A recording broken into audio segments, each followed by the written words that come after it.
Hi everyone, welcome back to another video.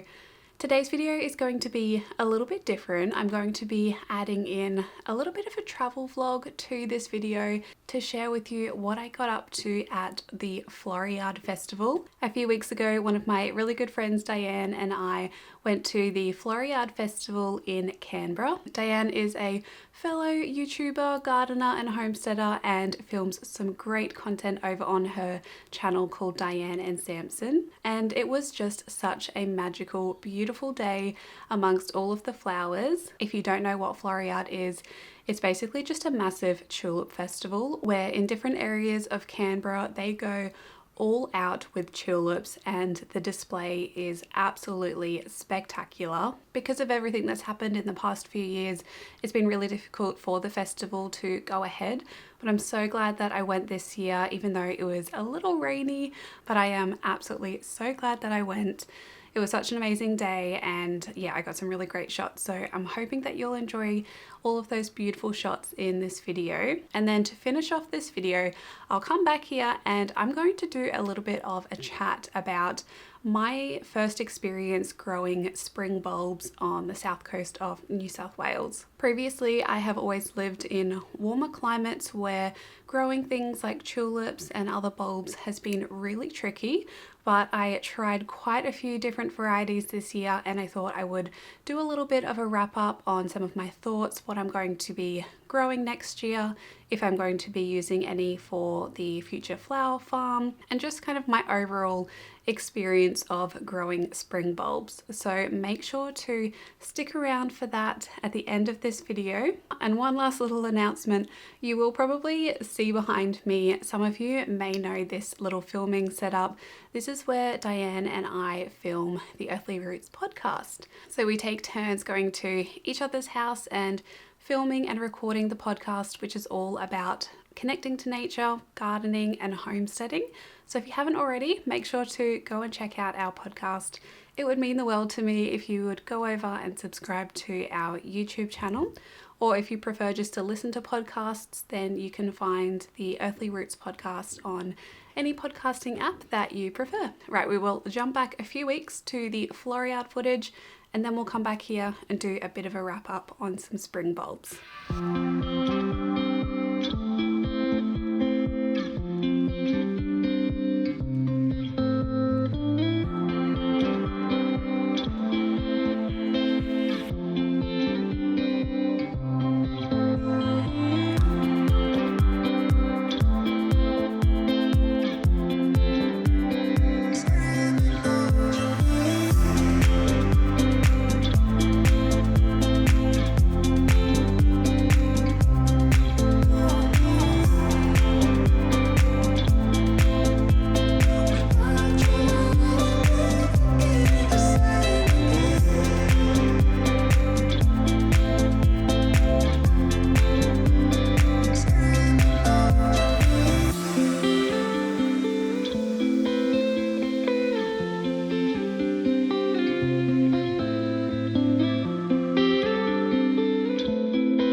Right, so we have made it to Floriade. There are a lot of people around, but thankfully the rain is holding off, and I'm here with Scott and Diane. Hello. I don't know where Scott's gone.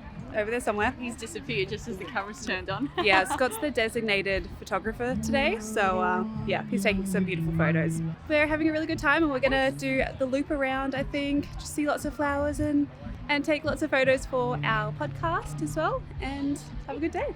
And just enjoy all the beautiful blooms. Yeah. There's so many so pollinators. Pretty. Lovely.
so far? I love the black ones and the really deep purple, like the ones behind us. Stunning. I think this, like the contrast between the purple and yellow is really pretty. I love it. It makes me want to take all the tulips that I've planted in my garden and like mix them up for next season and plant a million more. Yeah, I like the pink frilly ones and like the velvety pink. Pink's my favorite.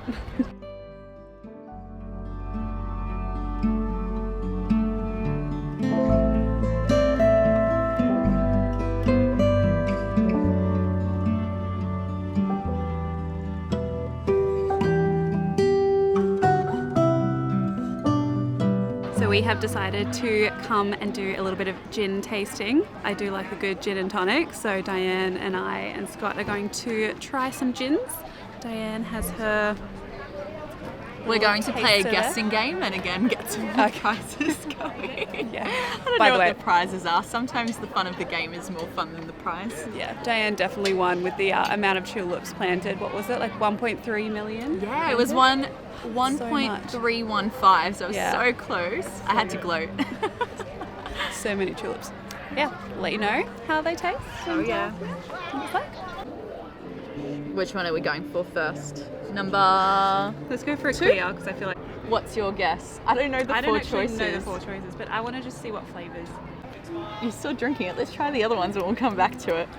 Let's do one next. Okay, one. I reckon this is going to be the pepperberry because of the colour. Alright, let's do it. So that's like a pepperberry Shiraz, I think. Shiraz? Oh, okay. Yeah, that's definitely... Ooh. Definitely a Shiraz. Winey. Like burgundy undertone. Burgundy undertones. Sounds nice. I like the other one more. Yeah, same. With the citrus. Cheers.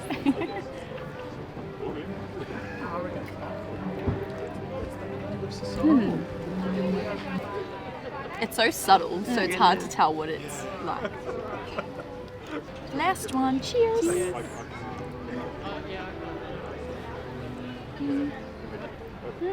Oh, I like this one. We have similar tastes. Must be nice.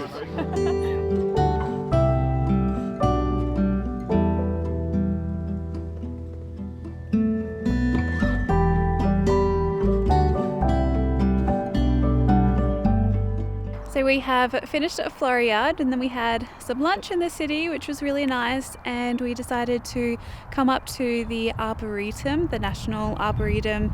We've been here a few times before. I don't know if I think we did catch it on a video once, but yeah, it's super beautiful. We are at the Himalayan cedars now. Oh, wow.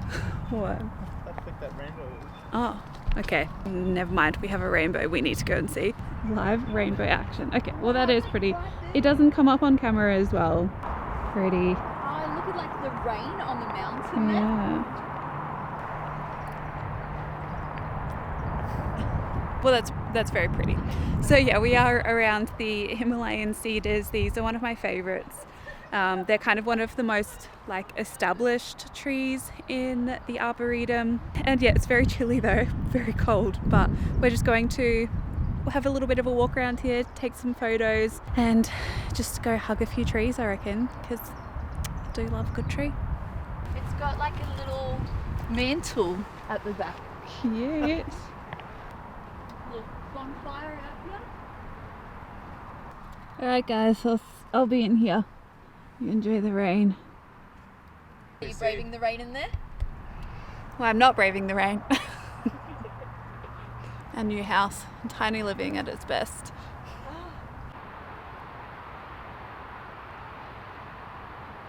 May I be in a photo? Oh, okay. Are you walking? What are we doing? Come through our secret forest. Come on.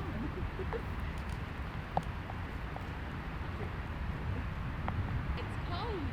Closer together. This isn't a couple shoot. Yeah, what if we just walk up? So I really hope you enjoyed that footage. It was a lovely day and we got so much good content for YouTube and the podcast. There are lots of incredibly hilarious photos that we took. So make sure to go head over to the Earthly Roots podcast Instagram page, and a lot of those photos will be shared over there. But as I said at the start of the video, I'm just going to sit and have a little bit of a recap on spring bulbs, what my experience was here growing them on the south coast of New South Wales. So overall, my experience was really positive. I absolutely loved trialing all different bulbs and seeing the beautiful blooms that came up. And overall, I found them pretty successful, but there were a few varieties and types of bulbs that just really didn't work for me. So I'll get those out of the way now. And unfortunately, despite all of those beautiful videos and footage, tulips did epically horrible for me. There's a few reasons for this that I'm putting it down to, and maybe it might be different next year. I'm never one to just give up straight away, but I am one just to, you know, probably not focus my energy on some of the things that didn't do fantastic. But it could be due to weather conditions. I mean, we have had all of this horrendous rain around us that a lot of these bulbs didn't do fantastic. Tulips typically need also really chilly temperatures, cold climate to be able to build up enough energy to then grow long stems and have those beautiful blooms. So my tulips definitely flowered, some of them, the ones that did come up. I think some of the ones that didn't make it, just it was too wet for them and they probably ended up rotting. The ones that did come up, I had really great luck with, I think it's called Queen of the Night tulip. I got these from Tesla and I really liked their range of tulips. They were really great quality and I found they did really well for me. Granted, they weren't as large as the tulips in Floriade, but still really pretty. They just had quite short stems and I found the blooms weren't really large. This is also due to the fact that we have really clay soils here. So these are things that you might want to keep in mind if you're directly planting bulbs into your garden to make sure that you're really amending your soil and having free, well-draining soil. That might mean, like me, you have to add in drainage amendments, like whether that's vermiculite or sand or more organic matter to really fluff up the soil to allow those bulbs to actually grow properly and be able to come up through that really thick layer of clay. Because a lot of these bulbs, you're planting them 10 to 15 centimeters below the surface of the soil. And if you're having really large rain events and horrible weather like we've been having, the top part of the soil can be a little bit more compacted. So I think that's probably what happened to a lot of my tulips. And the other tulips that I had planted in pots, I think they just ended up getting way too drenched with water because I had plates at the base of them, and in hindsight I really should have removed those when we had high rains because the water was just pooling under those pots on the plates, and I don't think that the soil was being able to drain as well as it would have if they didn't have those plates. So unfortunately, I might not grow tulips too much next year unless I'm really focusing on growing them in pots, which can definitely be done. And I'm just going to see if they do come back next year, because all of these bulbs, or pretty much all of them, if they're kept in an environment where they're not going to rot away in the ground or it's not going to get really too humid for them, they'll come back next year and usually they will multiply. So fingers crossed that's what my tulips do that are in the ground and that I get some for next year. What did do amazing, we're going to go the other scale now, was all of the Ranunculus that I planted. You all know I talk about them a lot. I have spoken about them a lot, but they've really just blown me away this season about how beautiful and fluffy and romantic the blooms were. I harvested so many of these, and although the rain prevented me from harvesting even more, I still got to enjoy these and it was just so beautiful. Now I did pre-sprout these, and this I would really recommend if you are planting them when you are having a lot of rain, particularly if you do have clay soils like me. So a lot of people have said you can just plant the corms straight into the ground and they'll be fine, which is totally okay. And I did this a lot with some of the ones that I grew in pots, but for the ones that I planted in that really big row, I pre-sprouted all of those. So I put the corms into some soil, really lightly covered them, and waited until I knew that they were developing roots and putting on a little bit of green growth before I planted them out into the ground. This was to ensure that I definitely knew that they were viable, the corms, and also I could see where I was planting them, so I could see if they were going to die or not. If I was just planting the corm straight into the ground, then they may have rotted and I would have no idea how many I really had left. So I'm really glad that I did pre-sprout these Ranunculus, and I am actually planning on saving a lot of the corms that I can.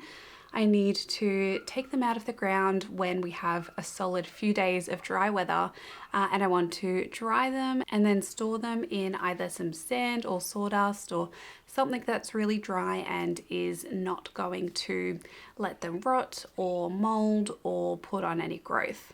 So I'm excited to see how that experiment is going.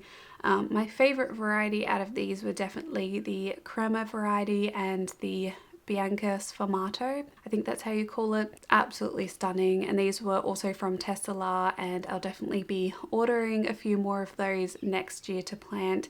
And this is definitely a flower that I am going to be prioritizing for the flower farm. It's definitely one that is a higher ticket flower. Now that I know how to grow it, I know it grows well here.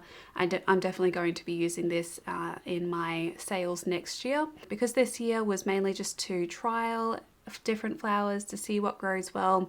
I now know that they are an absolute definite for the flower farm next year. Something else that I know does well around here are all of the daffodils and the jonquils.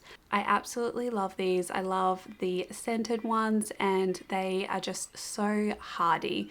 If you're looking for a bulb to plant as your first bulb, or you're trying out bulbs, I would absolutely recommend any kind of narcissus, daffodil or jonquil.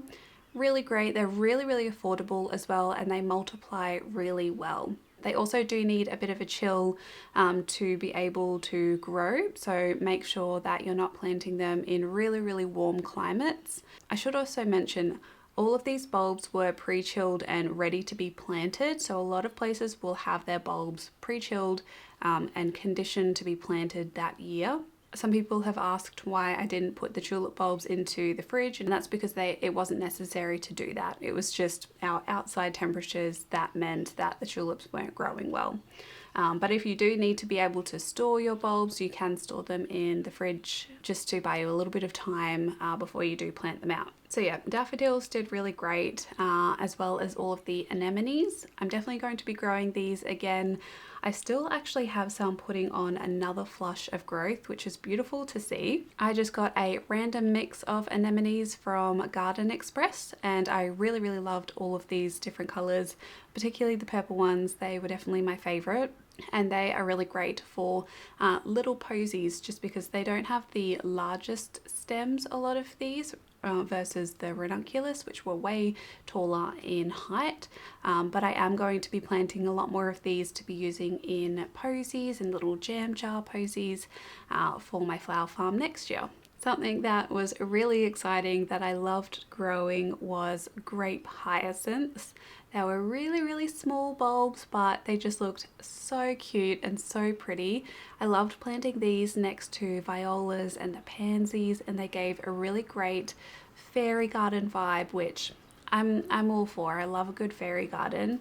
That's kind of the theme of some of my gardens outside, and yeah, I really loved growing those, so I will definitely be planting again. We also have a lot of luck with, I think they're called snowflakes, the little drop white little bell flowers. They're super pretty. They're already naturalized kind of in the garden beds around, because my Uma used to plant a lot of those. So I know they do really well here, and I can actually divide those and plant them around the garden. So I'm not going to be needing to buy any more of those. And the last ones that I'll wrap up was all of the other hyacinths, which I've never grown these before, and oh my goodness, I fell in love with these when they popped up. They are such an interesting flower, really easy to grow. They were really hardy, and I had planted them in relatively small terracotta pots, and I absolutely just loved the blooms on these. They lasted quite a long time, and the scent of these was just beautiful. The pink ones smell like bubblegum, and just the scent when you walk past those was just so beautiful, and I had a lot of comments on people who would come to the garden and smell that and ask what it was. So if you do like beautiful smelling flowers, definitely plant some hyacinths in your garden. I'm really glad that I did a lot of the spring pots and planted them in terracotta pots. They just looked absolutely beautiful, and I loved pairing all of these with pansies and native violets and violas. Super pretty, and yeah, just really happy that I tried out all of these bulbs this year. So the only ones that I'm probably not going to focus too much on was the tulips, but the rest I had a lot of fun with, and I would love to know if you are growing any spring bulbs next year or what your experience was growing them this year. It's time now to kind of wrap all of those up. They're definitely dying back in my garden, but I'd love to know what your experience was, what were your favorites that you grew this year, or what are you looking forward to growing next year. Be keen to see a lot of ranunculus action on this channel next year because yeah, very excited for all of the different colours that I'm going to be purchasing for next year. So thank you so much for watching this video. I hope you enjoyed coming with us to Floriade and having a look around Canberra. It is one of my favourite cities in Australia and is absolutely beautiful around springtime. Make sure to give this video a like and subscribe for lots more content. It really does help my channel and kind of helps me figure out what videos you also like to see as well. And make sure to head over to the Earthly Roots podcast to check out lots of episodes. There's lots of information in those episodes. And if you would like to get to know Diane and I a little bit more, we talk a lot of our garden experiences and homesteading experiences over on that podcast, and it's just overall a good time. So definitely make sure to head over there too. I hope you're all having a lovely day wherever you are in the world, and until my next one, happy gardening everyone. Bye. Ooh, all right, let's drink. I mean, both well, but Yeah. I was gonna say we can say like something about Floriade first. Like. yeah, I just wish I knew a little bit more. Oh god, we look like such YouTubers right now. We are. We're just having a sit under the willow. Let's first figure out what we want to say though Yeah. before you start recording.